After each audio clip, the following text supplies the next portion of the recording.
క్రీస్తు పరిశుద్ధ నామమున మీ అందరికీ నా శుభాభివందనములు. Good morning everybody. మరి దినం కొరకై ఏర్పాటు చేయబడిన వాక్య పాఠము యోహాను సువార్త 14వ అధ్యాయము 12వ వచనం చదువుతున్నానండి. యోహాను రాసిన సువార్త 14వ అధ్యాయం 12వ వచనం. నేను తండ్రి యొద్దకు వెళ్ళుచున్నాను గనుక నేను చేయు క్రియలు నా యందు విశ్వాసముంచువాడును చేయును, వాటికంటే మరి గొప్పవియు అతడు చేయునని మీతో నిశ్చయముగా చెప్పుచున్నాను. దేవుడు తన పరిశుద్ధ వాక్కులను మనందరి హృదయములలో ఫలింపచేయునుగాక.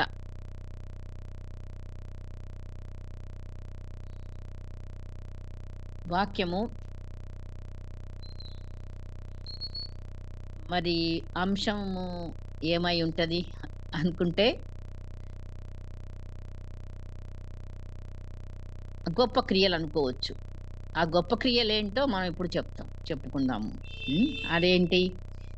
నేను తండ్రి యొద్దకు వెళ్ళుచున్నాను గనుక నేను చేయు క్రియలు నా యందు విశ్వాసముంచువాడును చేయును, వాటికంటే మరి గొప్పవియు అతడు చేయునని మీతో నిశ్చయంగా చెప్తున్నాను అంటున్నాడు యేసయ్య. ఎప్పుడు ఈ మాటలు పలుకుతున్నాడో అండి? యేసయ్య తాను ఈ భూమి మీద తన సేవ మరి ముగించి తన శిష్యులతో చివరి రాత్రి గడుపుతున్నాడు. 13వ అధ్యాయము యోహాను సువార్త 13 నుంచి కూడా మనం చూస్తే ఆ చివరి రాత్రి భోజనము దగ్గర నుండి కూడా మనం చూస్తే వరుసగా యోహాను మరి అతి ప్రియమైన శిష్యుడు కదా, అందుకని ఆయనకి అతి దగ్గరగా సన్నిహితుడుగా ఆయన మరి ఉండటం మూలన మరి ఆయన చేసిన ఆ చివరి మాటలైతే ఏమి, ఆయన కార్యాలైతే ఏమి, అవన్నీ కూడాను వరుసగా రాయడం మనం చూస్తాం. 13వ అధ్యాయము 14, 15, 16 యోహాను సువార్త, ఈ అధ్యాయాలన్నీ కూడా 17 వరకు కూడాను అని ఇవన్నీ అయినాక 18లో ఏమంటున్నాడు చూడండి. స్టార్టింగ్, యేసు ఈ మాటలు చెప్పి తన శిష్యులతో కూడా ఇంకా ఆయన కెద్రోను వాగు దాటి పోయిన అక్కడ ఒక తోట, సో అక్కడికి వెళ్ళి ఇంకా ఆయన అప్పగించబడే సమయం ఆసన్నమైందనమాట. సో కేవలము శిష్యులతో మాత్రమే ఆయన గడపాలనుకున్నాడు, వాళ్ళతో తినాలనుకున్నాడు. నిజంగా మరి ఆయన ఆశ కొద్దీ మరి ఆ శిష్యులందరూ కూడా ఉన్నారు, అప్పగించేవాడు కూడా ఉన్నాడు. తను అప్పటికి కూడా అంతకుముందు ఎన్నోసార్లు కూడా అప్పగించేవాడి గురించి చెప్పుకుంటూనే వస్తున్నాడు. కానీ లాస్ట్ కూడా దేవుడు ఎప్పుడు కూడా మనని ఆలాపే సడన్గా శిక్ష విధించే దేవుడు కాదు. మన దేవుడు ఎన్నో తరుణాలు మనకు అనుగ్రహిస్తూ ఉంటాడు. చివరిదాకా ఇప్పటికైనా మనసు మార్చుకొని మరి ఆయన తట్టు తిరుగుతామా, మనం చేసే తప్పుడు కార్యాల నుంచి కానీ మరి ఏదైతే ఆయనకి నచ్చవో అవి మనలో ఇంకా ఉంటే గనక వాటిని గురించి హెచ్చరించకుండా ఆయన ఎప్పుడు శిక్షించడు. ఆయన చేతులారా తనకు తానుగా శిక్ష తెచ్చుకున్నాడు. మరి ఇస్కరియోతు యూదా అంతకుముందు అనేక సార్లు చెప్తూనే వస్తున్నాడు, మీలో ఒక్కడు నన్ను అప్పగిస్తాడు. అలాగనే ఈ చివరి టైంలో కూడాను తను మరి అందరి పాదాలు కడిగాడు. అప్పగించువాడిని ఎరిగి కూడా అతని పాదాలు కూడా కడగడం మనం చూస్తాము. అందరినీ ప్రేమించాడు. చివరి వరకు యూదాను కూడా ప్రేమిస్తూనే దేవుడు ప్రేమలో మరి ఆయనకి అప్పగించువాడని తెలిసి ఏమాత్రం కూడా తన మీద కోపం కానీ, ఇంకా మరి మనమైతే అసలు ఇక ఎప్పుడో దూరం పరిచేవాళ్ళం ఆ వ్యక్తిని. కానీ దేవుడు మరి నిజంగా ఆ ప్రేమ అంటే అదన్నమాట.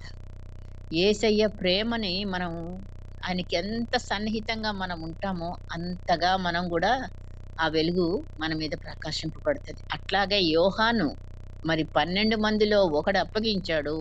మరి ఒకడేమో చివరిదాకా ఆయన వచ్చే వరకు నేను ఉంటాను. ఉంటే నీకేమి అన్నాడు పేతురుతో కదండీ! నేనొచ్చే వరకు. అంటే రెండో రాకడ వచ్చే వరకు ఈయన బతుకుతాడేమో, చావడు గావచ్చు అనుకున్నారు వాళ్ళు. కానీ ఆయన నిజంగా బతికే ఉన్నాడు అంటానికి ఏంటి రుజువు చెప్తామా? యోహాను గారు బ్రతికే ఉన్నాడు. ఈరోజు గూడా అంటే మాట్లాడుతున్నాడు ప్రకటన గ్రంథం తీస్తే. నిజంగా మరి ఆయనకి బయలుపరచబడిన సత్యాన్ని, ఆయన రాకడ గురించిన నిజాలను బయలుపరిచేది, పరలోక రాజ్యాన్ని చూపించేది ఇవన్నీ కూడాను యోహాను రాశాడు గదా! సో, అందరూ హతసాక్షి మరణాలే పొందారు. అది యోహాను ఆ మరణం కాదు. కానీ ఆయన వచ్చే వరకు నేనుండుట నాకిష్టమైతే అది నీకేమి అన్నాడు పేతురుతో యేసయ్య. ఆయన వచ్చే వరకు ఆయన ఉన్నాడండి. ఉంటున్నాడండి. మనతో ఉన్నాడిప్పుడు యోహాను. నిజంగా మరి వాళ్ళ మాటలు ఇప్పుడేంటంటే వాక్యము చదివిన తోడనే ఏం కలుగును? వెలుగు కలుగును. బుద్ధి లేని వారికి బుద్ధి కలుగును. వాక్యం ఎంత మరి మనకి బుద్ధిని, జ్ఞానాన్ని అనుగ్రహించేదిగా, వాక్యము జీవము కలిగినదిగా, వాక్యము మరి మనల్ని ఉజ్జీవింపజేసేదిగా, చచ్చిపోయిన వాళ్ళని లేపేదిగా, స్వస్థపరిచేదిగా, మరి వాక్యమే ఆయన యేసయ్య అని గూడా మనం తెలుసుకున్నాం గదా! తెలుసు మనకి. సో, ఆ రకంగా వాక్యం మనకు తోడుగా అంతేకాదు మరి ఆయన ఎంతగా మరి ఈ యొక్క వెళ్ళిపోయే ముందు వాళ్ళతో మాట్లాడిన మాటలన్నిటిని యొక్క సారాంశం చూస్తే మరి 14వ అధ్యాయంకొస్తే ఇక్కడ అంటున్నాడు, నేను తండ్రి యొద్దకు వెళ్ళుచున్నాను. గనుక నేను చేయు క్రియలు ఆయన ఎన్ని క్రియలో చేశాడు. గొప్ప కార్యాలు ఆయన చేసినయన్నీ గొప్ప కార్యాలు. యేసయ్య ఏమన్నా తక్కువ కార్యాలు చేశాడా? స్వస్థతలేనా? చనిపోయిన వారిని లేపడమేనా? మరి ఎంతమందికో ఆహారం పెట్టడమేనా? ఎన్నెన్ని కార్యాలు ఆయన చేయగలిగినయన్ని, ఎన్ని బోధలు, ఎన్ని కార్యాలు మరి అన్నీ కూడాను పక్క నుండి శిష్యులందరూ కూడాను చూస్తూ వచ్చారు. మనుషులందరూ వేలకు మంది వెంబడించారు. కానీ మిగిలిన వాళ్ళు 12. 12లో ఒకడు సాతాను శిష్యుడైపోయాడు. మరి ఆయన చేసిన క్రియలు కంటే గొప్ప కార్యం అన్న కాడ మనం ఆగుతున్నాం గదా! మరి నిజంగా మరి ఆ గొప్ప కార్యం ఏంటి అనంటే, ఆయన ప్రార్థన జూస్తే మనకు అర్థమవుతది. ఆయన ప్రార్థన 17వ అధ్యాయానికొస్తే ఈ మాటలన్నీ చెప్పి చివరిగా ఆయన ప్రార్థన చేస్తాడు. పెద్ద ప్రార్థన. ఆ ప్రార్థన అంతటి సారాంశం ఏంటి అనంటే ఆ! అక్కడ మనం ఒక మాట చూద్దాము. ఏమని? 17వ అధ్యాయము 21వ వచనం. అంటే ఆ అధ్యాయం అంతా గూడాను ప్రార్థనే. మరి ఆయన ఎవరి కోసం జేస్తున్నాడు ఆ ప్రార్థన అంటే, ఒక శిష్యుల కోసం మాత్రమేనా అనేది మనకు అర్థమవుతది ఇక్కడ. నీవు నేను గూడా ఉన్నాం అందులో అని. నిజంగా మరి 21వ వచనం చదువుతున్నాను. తండ్రి, నాయందు నీవును, నీయందు నేనును ఉన్నలాగున వారును మనయందు ఏకమై ఉండవలెనని వారి కొరకు మాత్రము నేను ప్రార్థించుట లేదు. వారి వాక్యము వలన నాయందు విశ్వాసముంచు వారందరును. అందులో నీవు, నేను ఉన్నామా? ఉన్నాం. ఏకమై ఉండవలెనని వారి కొరకును ప్రార్థించుచున్నాను. ఎంత దూరము ఆయన లోకమంతటి కొరకు, రక్షణ కొరకు ఆయనొచ్చాడు. మరి ఆయన ఉన్నవాడను అని చెప్పే దేవుడు కదా! మనకంటే పూర్వం ఉన్నవారు, మనకు తర్వాత వచ్చేవారు, భూత, కాల, భవిష్యత్ కాల, వర్తమాన కాలాల్లో ఉన్న దేవుడు. అది ఆయన అందరి కొరకు మరి ప్రార్థిస్తున్నాడు. మనం అందులో వచ్చాము. కనుకనే ఇప్పుడు మనం విశ్వసించిన వారము, ఆయనను వెంబడిస్తున్న వారము, ఆయన శిష్యులమని చెప్పుకుంటున్న వారము, ఆయన పిల్లలము, ఇంకా అన్నీ కూడాను. ఆయన ఏ రీతిగా శిష్యులను పిల్లలారా అన్నాడు, సహోదరులారా అన్నాడు. ఒక్కొక్క మరి ఎక్స్‌ప్రెషన్‌లో ఒక్కొక్కసారి ఆయన వాళ్ళని ఎలాగో అడ్రెస్ చేసి మాట్లాడాడో, శిష్యులుగా దూరంగా పెట్టి గాదు, చాలా క్లోజ్‌గా మరి వాళ్ళని ఐక్యపరుచుకున్నాడు ఆయనతో. అట్టిది మరి ఇప్పుడు మన అంశం ఇప్పుడు చెప్తున్నా. ఏకత్వము. ఏంటండి? యూనిటీ. ఏకత్వము. సో, ఆయన ఉన్నప్పుడు భూమి మీద జరగని కార్యము అదొకటే. ఎందుకంటే, ఇప్పుడు శిష్యులు కాసేపైతే ఎళ్తారు. వాళ్ళని మరి అక్కడ ముగ్గురిని మాత్రం తన లోపలికి తీసుకెళ్తాడు ఎక్కడాయన ప్రార్థన చేస్తాడో. అక్కడికెళ్ళిన తర్వాత వాళ్ళని మీరు మెలకువగుండండి, ప్రార్థనలో ఉండండి. శరీరము మరి బలహీనమే, ఆత్మ సిద్ధమే. మరి ప్రార్థనలో ఉండండి అని జెప్తే వాళ్ళు చాలా అలసిపోయి ఉంటారు గాబట్టి, వాళ్ళు శరీరరీతిగా మరి నిద్ర మబ్బొచ్చేసింది వాళ్ళకి. చేయలేకపోయారు. ఆయనతో మెలకువ ఒక గంట సేపు నాతో ఉండలేరా అని అన్నాడు కదా! అలాగా మరి ఆయన ప్రార్థనలోకి ముగ్గురిని తీసుకెళ్ళాడు. మిగతా వాళ్ళందరిని కూర్చోబెట్టాడు. ఆ తోటలోనే ఇంకొక దగ్గర. సో, అలాగా మరి యేసయ్య చివరి వరకు గూడా మరి వాళ్ళతో ఎలాగున్నాడు? ఏం ప్రార్థన జేశాడు? అనంటే ఇక్కడ మరి 17 అధ్యాయం మొదటి నుంచి గూడా చూస్తే మనకి మొత్తం ప్రార్థనే.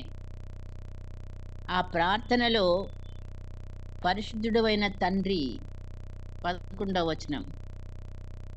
మనము ఏకమై ఉన్నలాగున వారును ఏకమైయుండునట్లు నీవు నాకు అనుగ్రహించిన నీ నామమందు వారిని కాపాడుము. వారు ఏకమై ఉండులాగున కాపాడుము అంటున్నాడు. అంటే ఇంకా ఏకమై వాళ్ళు లేరు. ఆ కార్యం జరగలేదు. ఎందుకంటే కాసేపైతే ఏమవుతారండి? యేసయ్యని ఎప్పుడైతే వాళ్ళు సైనికులొచ్చి బంధిస్తారో ఎటోళ్ళటు చెదిరిపోయారు. వాళ్ళందరూ పారిపోయారు. ఎవరు కూడా యేసయ్యతో ఏకమై ఉన్నారా? ఆయనతో తిన్నారు, ఆయనతో నడిచారు. ఆయన అంతకంటే గొప్ప బోధకుడు లేడు. అట్లాంటి బోధకుని మాటలు విన్నారు. మరి వాళ్ళు అద్భుతాలు చేశారు. ఇప్పుడు గూడా అద్భుతాలు జరుగుతున్నాయి. ఇప్పుడు గూడా జరుగుతున్నాయి. ఇప్పుడు గూడా ఆయన నామములో మనం అందరం గూడాను ఎంతవరకు ఆయనతో ఐక్యమై, ఏకమై ఉన్నామా అనేది ప్రశ్న ఇప్పుడు. ఆ గొప్ప కార్యము అది ఏకత్వం రావటం లేదు. ఎవరికి వాళ్ళు విడిపోతున్నారు. ఎవరికి వాళ్ళు ఒక సంఘము, ఎవరికి వాళ్ళు ఆ! ఇష్టం. ఏదంటే అది. కానీ ఎక్కడ ఇప్పుడు ఐక్యత అని కనిపిస్తుందా? లోపమే కనిపిస్తుంది ఇంకా గూడా. అందుకే ఆనాడే ఆయన ప్రార్థించాడు. దేని కొరకు? ఏకత్వం కొరకు. ఆ ఐక్యత అనేది ఎంత ఇంపార్టెంట్ అంటే మరి ఆయన మన దేవుడే అసలు త్రియేక దేవుడు. అంటే తండ్రి, కుమారుడు, పరిశుద్ధాత్ముడు వేరువేరుగానే వ్యక్తిత్వాలు. కానీ ఏకమై ఉన్న దేవుడు. ఏకదేవుడు. త్రియేక దేవుడు. ఆదిలోనే ఆది కాండంలోనే ఆయన ఉద్దేశ్యం ఏంటో మనం చూస్తున్నాం. ఏ దేవుడు వారిని పురుషునిగాను, స్త్రీనిగాను కలుగజేసెను. ఓకే. వారిద్దరూ ఏక శరీరమై ఉందురు అనే మాట.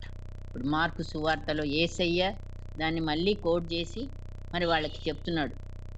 మార్కు సువార్త 10వ అధ్యాయం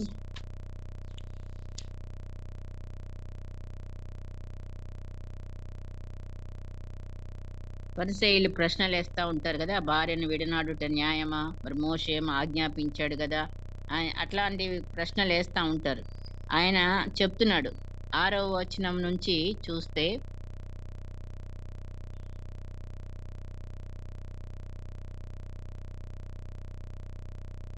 తొమ్మిది వరకు కూడా సృష్టి ఆది నుండి దేవుడు వారిని పురుషునిగాను, స్త్రీనిగాను కలుగజేశాను. ఇద్దరు వ్యక్తులు. ఈ హేతువు చేత పురుషుడు తన తల్లిదండ్రులను విడిచిపెట్టి తన భార్యను హత్తుకొనును. వారిద్దరూ ఏక శరీరమై ఉందురు. గనుక వారిక ఇద్దరుగా నుండక ఏక శరీరముగా ఉందురు. కరెక్టే. ఇప్పుడు ఏకత్వం అనేది ఒక శరీరంలో మాత్రమే వచ్చిందండి. ఇక్కడ గమనించాలి మనం. అందుకే పెళ్ళైనాక కొన్ని రోజులు శరీరరీతిగా ఐక్యపడి హ్యాపీగా జరుగుతాయి రోజులు. కానీ వాళ్ళ ఆత్మలు ఐక్యపరచబడలేదు. ఏకత్వం రాదు. ఒకటి ఆవిడంటే ఇంకొకటి ఇంక ఆయన అంటాడు. అంతే గదండీ! భర్త ఒకటి చెప్తే భార్య ఒకటి చెప్తది. ఆళ్ళిద్దరికి పడదు. ఎన్ని సార్లు ఇది మనం చూస్తున్నాము, లైఫ్‌లో అనుభవిస్తున్నాం. ఈరోజు పెళ్ళైన రోజు ఉన్న ఆ ఉత్సాహము, ఆ ఏకత్వము కేవలం శరీరము ఏకమైంది. ఏక శరీరం అన్నాడంతే. ఏక ఆత్మ గాలేదు. అది. అక్కడ ఏకాత్మ రావాలంటే టైం పడుతుందన్నట్టు. అది ఇంకా ఇంకా సంవత్సరాలు గడిచిన తర్వాత ఇద్దరు కూడా దేవుళ్ళో ఆత్మతో ఐక్యపరచబడితే అప్పుడు వీళ్ళిద్దరు కూడా ఆత్మలో ఏకమవుతారు. ఇది ఏకత్వం. సో, ఆయన ఉద్దేశ్యం ఏకత్వం. అందరినీ ఐక్యపరచాలి. ఏకత్వం అంటే వాళ్ళిద్దరు ఏకంగా ఉండాలి. ప్లస్ తండ్రితో, కుమారునితో, పరిశుద్ధాత్మనితో, త్రియేక దేవునితో ఏకత్వం కలిగి ఉండాలి. ఇది దేవుని యొక్క మరి గొప్ప కార్యమండి. ఈ ఏకత్వమే పోగొట్టుకొని దేవుడు ఆయన చేశాడు ఆదాము, అవ్వలని ఇరువురిని. చేసిన తర్వాత మరి ఆయనతో ఏకత్వంగా ఉండాలన్న ఉద్దేశం. ఆయనతో సహవాసంలో ఉండాలని, ఆయన సంతోషంలో సహవాసంలో అన్ని విషయాలలో దేవునితో ఐక్యమైపోవాలి, ఏకత్వంగా ఉండాలనేది. కానీ అక్కడ వేరయ్యారు. ఆ వేరుతనాన్ని మరి యేసయ్య తిరిగి భూమికి రావాల్సొచ్చింది. వచ్చి తండ్రితో మనల్ని ఐక్యపరచడానికి, పోగొట్టుకున్న సంబంధం తండ్రితో ఐక్యపరచబడాలి. తండ్రితో మాత్రమే తండ్రి, కుమారుడు, పరిశుద్ధాత్ముడు కూడా వాళ్ళు కలిసే ఉన్నారు. ఆ తండ్రితో, కుమారునితో, పరిశుద్ధాత్మతో మనం ఏకమై ఉండడానికి ఆయన చెప్తున్నాడు. నేను ఇప్పుడు మనం చదువుకున్న వాక్యంలో నేను వెళుతున్నాను అని చెప్తున్నాడు కదా. నేను వెళ్ళి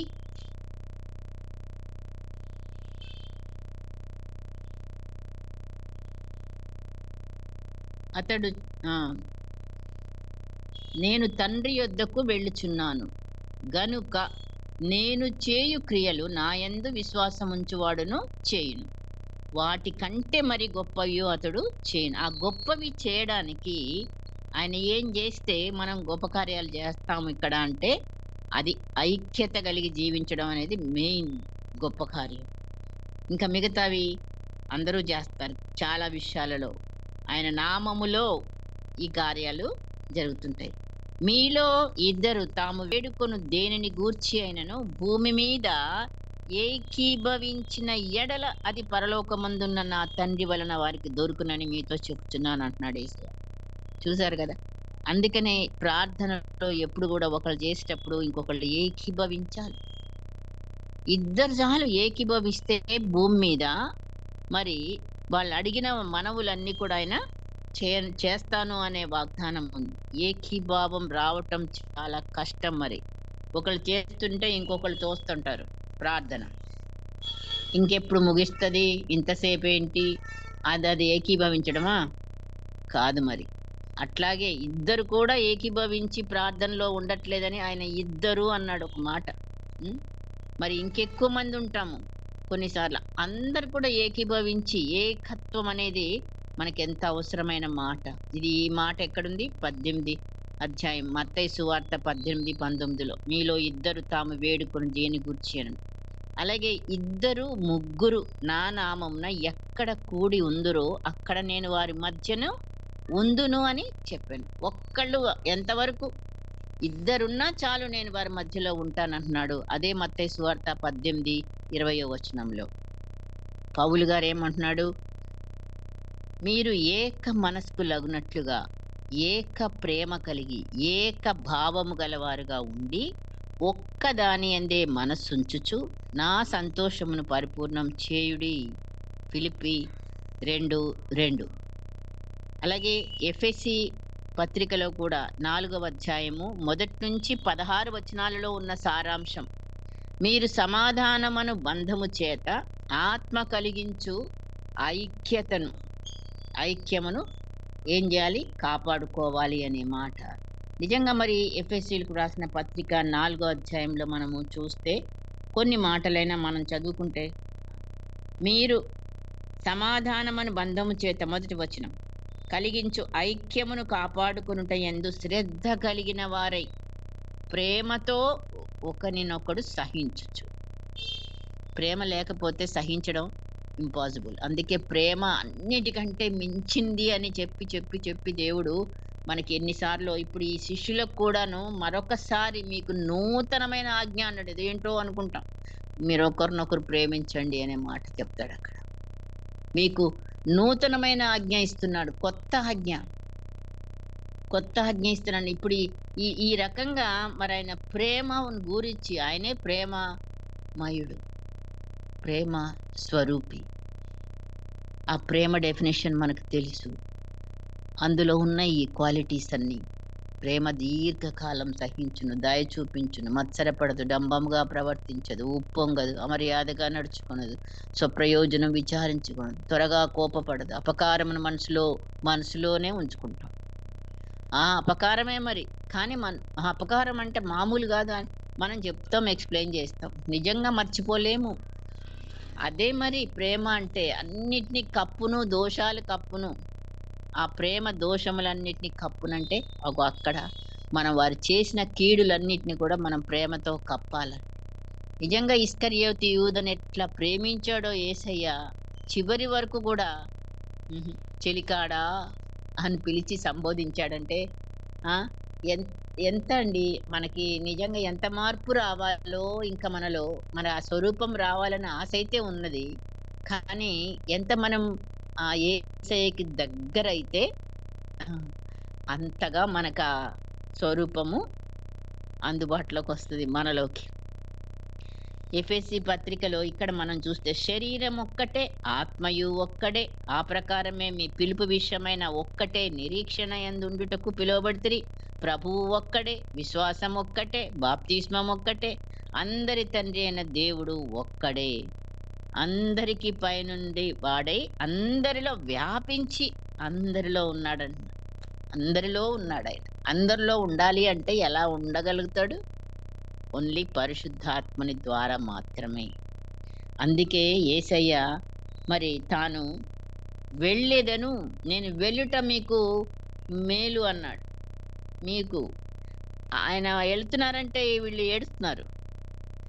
ఆ ఏడుపు మరి అందరు లోకమంతా సంతోషిస్తే మీరు ఏడుస్తారు, మరి తర్వాత మీరు సంతోషిస్తారని కూడా ఆయన చెప్పాడు. మరి నిజంగా ఇవన్నీ కూడాను మరి ఒక్కటే ఆయన మొదటి నుంచి ఆయన ఉద్దేశాలన్నీ ఏకత్వం గురించి మాట్లాడుకుంటూ వచ్చాడు. ఈ భూమి మీద ఉన్నప్పుడు కూడా ఎంతమంది ఎటెళ్ళినా సరే నేనును నా తండ్రియు ఏకమై ఉన్నాము. ఆయనలో పరిశుద్ధాత్ముడు ఉన్నాడు. బాప్తిస్మం పొందినప్పుడు మనం చూస్తాము, పావురం వలె దిగి పరిశుద్ధాత్ముడు వచ్చి ఆయన సేవ ప్రారంభమప్పు ఉపవాసం 40 దినాలు చేసి ఆత్మతో నింపబడి, శక్తితో నింపబడి, మానవ శరీర రీతిగా మనం ఏమీ సాధించలేము. ఓన్లీ దేవుని పరిశుద్ధాత్ముడు మనలోకి వస్తేనే తప్ప మనం ఏదైనా సరే. ఐక్యంగా ఉండడం చాలా ఈజీ మాట చెప్పడం, కానీ ఉండడం ఎంతో కష్టం.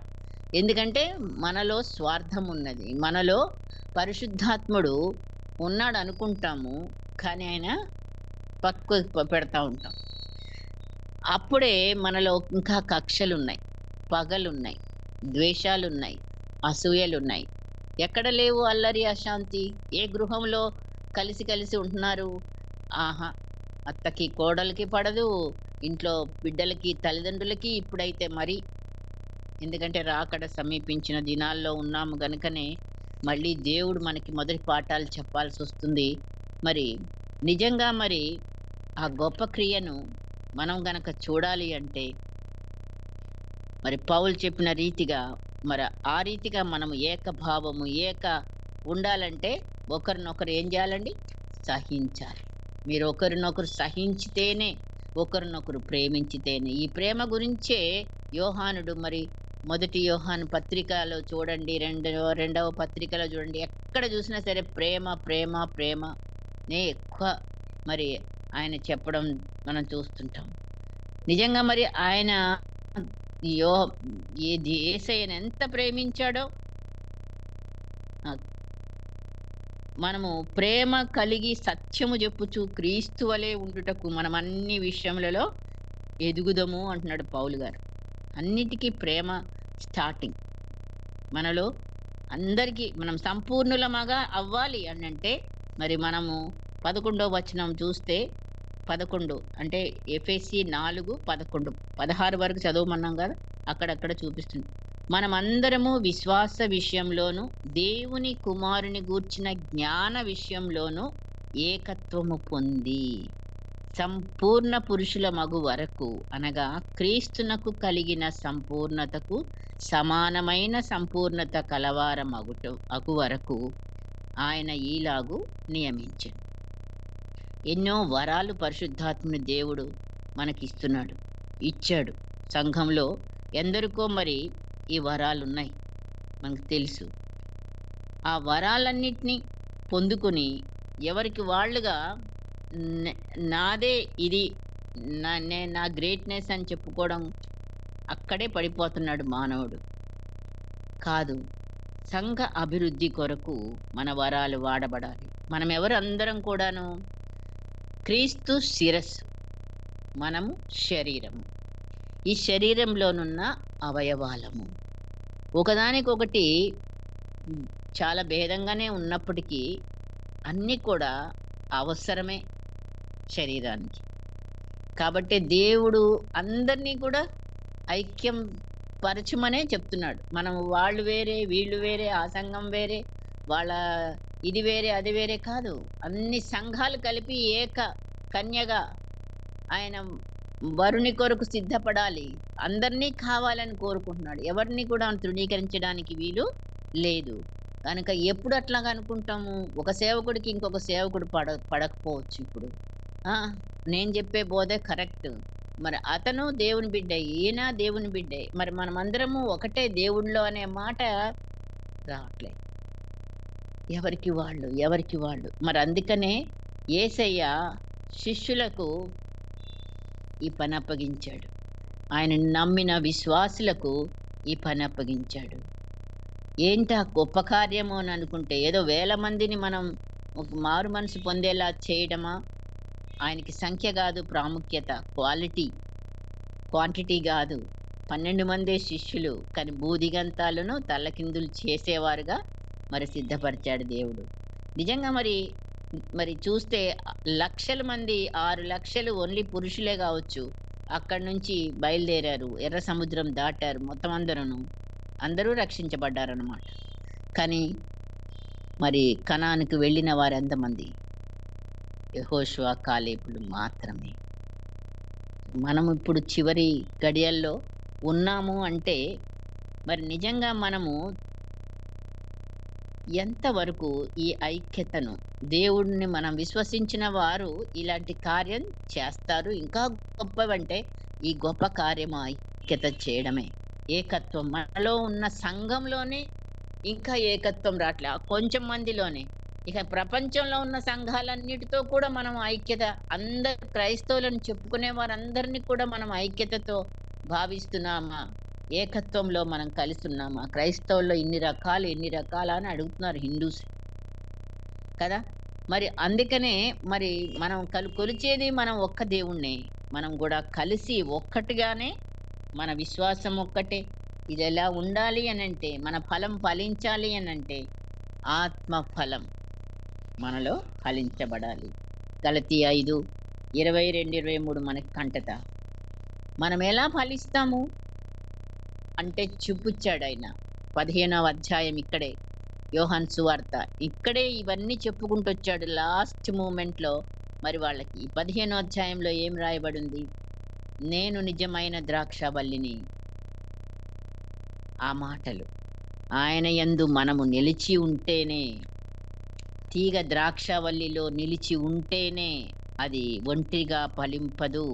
మరి ఫలించువాడు ఆయన యందే ఫలించాలి. మరి అట్లాగా మనము ఇక చూస్తే యోహాను సువార్త 15వ అధ్యాయములో మనకు చాలాసార్లు చెప్పుకున్నాము. ఏకమై ఉండవలెనని వారి కొరకు ప్రార్థిస్తున్నానన్న మాటలు మరి మనం హృదయానికి తీసుకోవాలి. నా యందు నిలిచి ఉండుడి, మీ యందు నేను నిలిచి ఉందును అంటున్నాడు. నా యందు నిలిచి ఉంటేనే గాని మీరు ఫలించరు. నా యందు మీరును, మీ యందు నా మాటలు నిలిచి ఉండాలి. ఆయన ప్రేమ, నా ప్రేమ యందు నిలిచి ఉండుడి అంటున్నాడు. ఆయన ప్రేమ యందు మనం నిలిచి ఉండాలి. ఆయన సంతోషం మనకు కావాలి. మీరు ఒకరినొకరు ప్రేమించుటయే నా ఆజ్ఞ. ఇవన్నీ ఆయన చెప్పుకుంటూ వచ్చి మరి ఏకత్వం కొరకు అంటే ఉదాహరణగా చూపించాడు. ద్రాక్షవల్లి ఆయన, తీగలు మనము. తీగలు కాయలు బరువైనవి అని అలసిపోయి స్వెట్టింగా లేదు కదా. ఆ బరువంతా ఎవరు మోస్తున్నారు? ఆయనతో ఐక్యత కలిగి ఉంది ఆ తీగ. కనుక ఎన్ని ఫలాలన్నా సంతోషంగా, ఆహ్లాదంగా ఫలిస్తా ఉంది. కానీ మూలము ద్రాక్షావల్లి. కాబట్టి మనము యేసయ్యలో ఎంతగా ఇంకా డే బై డే ఆయనలో ఐక్యపరచబడి మరి ఆయనను మనము ఆయనలో అంతగా దగ్గరగా ఉంటేనే మనకు ఆయన గుణాలు మనకి అబ్బుతాయి. ఏ రోజుకి ఆ రోజు ఒక్కొక్కటి ఒక్క రోజులో మనం ఏం ఫలించలేము. మనం కూడా మనలో పనికిరాని తీగలు కూడా ఉన్నాయి. ఆ పనికిరాని తీగలు ఆయనే తీసివేయునని కూడా ఉంది. కనుక ఎంత ఫలిస్తే అంతగా తండ్రి మహిమపరచబడును. కాబట్టి మనము